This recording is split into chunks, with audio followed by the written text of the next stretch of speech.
kalau jadi belajar ajar tengah, ajar sedikit, memang ajar ni.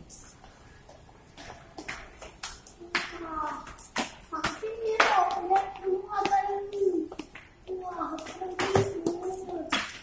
panas, jaring-jaring apa ni? Wih, pernah dengar pun jaringan ni. Aku ni ada jaring. Jaring apa lagi? Jaring ni. Oh ya. Ini apa jaring makan bunyi? Jaring ikan. Oh, Jaring. berarti yang ni yang main satu ya? Ya.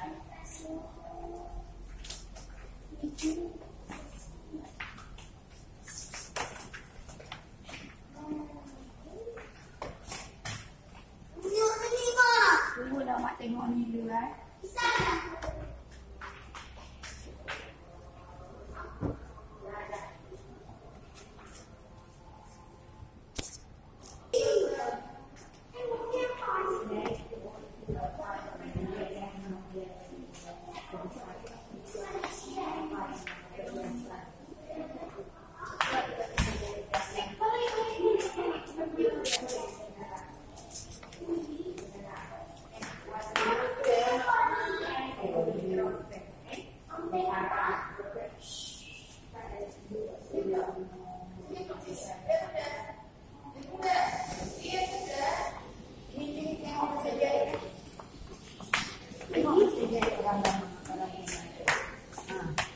Kan? Cantik ni.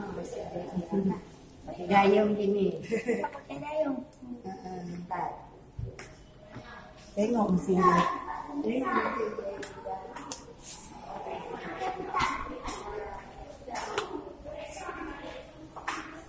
Tengok ni lah.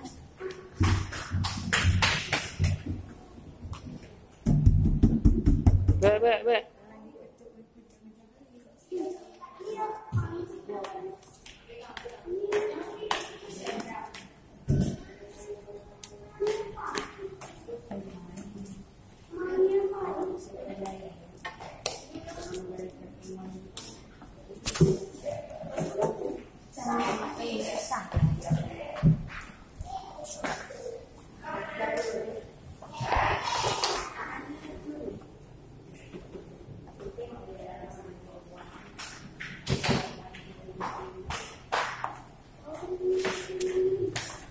Sirih jung-jung bergalai ni ya.